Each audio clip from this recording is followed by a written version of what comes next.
Dari topik pilihan kita beralih ke informasi emiten pilihan dan ini masih berkaitan dengan rilis kinerja full year di 2023. Masih dari perbankan pemirsa, di mana PT Bank OCBC NISP Tbk atau NISP atau OCBC Indonesia melaporkan kinerja yang solid menutup tahun buku di 2023. Di mana perseroan berhasil mencatatkan kenaikan perolehan laba bersih tumbuh 23% secara tahunan.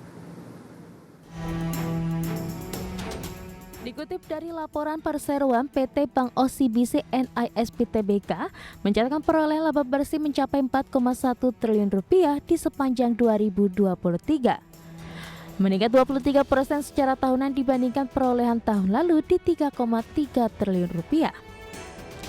Pencapaian kinerja yang solid tersebut didorong oleh pertumbuhan kinerja kredit yang tumbuh signifikan sebesar 12% year on year di 154 triliun rupiah. Dengan kualitas kredit yang terjaga baik sebagai hasilnya rasio imbal hasil ekuitas meningkat menjadi 12,0% di akhir tahun 2023 dengan total aset bank sebesar 250 triliun rupiah. Presiden Direktur OCBC Indonesia Parwati Suryaudaya mengatakan, sejalan dengan perolehan laba bersih tersebut, rasio kecukupan modal juga senantiasa kuat di angka 23,7%, jauh di atas ketentuan minimum.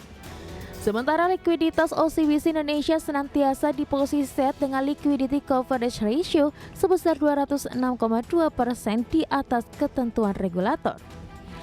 Dari sisi himpunan dana, total dana pihak ketiga mencapai 182 triliun rupiah dengan rasio dana murah atau kasa sebesar 55,8%.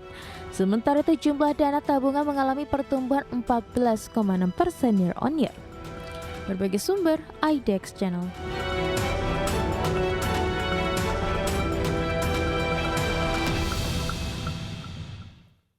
Dari perkembangan terbaru untuk OCBC, pemirsa, langsung saja kita akan coba lihat. Tadi dari sisi fundamental kita langsung saja ke teknikal. Dapat Anda saksikan juga grafis di layar televisi Anda bagaimana pergerakan saham OCBC di sepanjang perdagangan hari ini. Di mana saham OCBC lebih cenderung tertekan, tampaknya sudah price in, di mana di sepanjang perdagangan hari ini OCBC melemah di 1,21% di 1.225. Secara intraday-nya untuk saham OCBC di 2 Februari, pemirsa, di 12.40 merupakan level penutupan di hari sebelumnya, dibuka flat tampaknya. Pada pagi tadi dibuka masih di 12.40. Kemudian pada pukul 9:06 sempat bergerak di zona hijau dan menembus ke level intraday-nya di sepanjang perdagangan hari ini di 1.245. Namun posisi ini tidak mampu dipertahankan. 10.35 saham OCBC berbalik ke zona merah dengan melemah di 1.220, pemirsa, dan tampaknya ini merupakan level intraday terendahnya di sepanjang perdagangan hari ini. Di pembukaan sesi kedua, pelemahan lebih ke arah terbatas di 12.25, posisi yang sama saat ini di 1,21% pelemahan, dan level tertinggi hari ini di 12.45.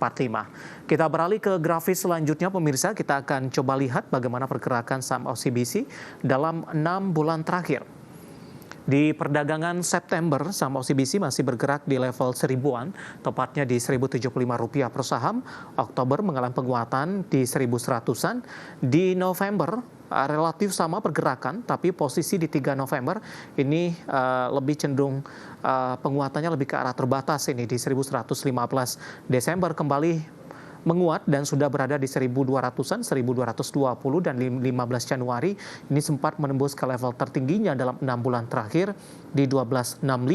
Kemudian di Februari saham OCBC penguatannya lebih ke arah terbatas dan lebih cenderung tertekan.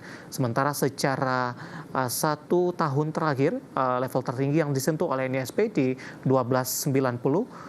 Dan ini tampaknya merupakan level all-time high-nya untuk NISP. Nah, bagaimana dari sisi valuasi? Ketika dari saham-saham perbankan rata-rata memiliki valuasi yang mahal, terutama dari perbankan big cap, kita akan coba lihat dari NISP. Kita beralih ke grafis selanjutnya dengan beberapa indikator yang ada, pemirsa. Kita akan coba lihat dari posisi price earning ratio-nya masih di bawah 10 kali, di 6,88 kali, PSR-nya di 1,63 kali, PBV-nya di kisaran di 0,78 kali, dan PCFR-nya minus di 3,21 kali. Kombinasi secara fundamental, teknikal, dan juga dari sisi valuasi, dan semoga bisa menjadi salah satu referensi untuk Anda.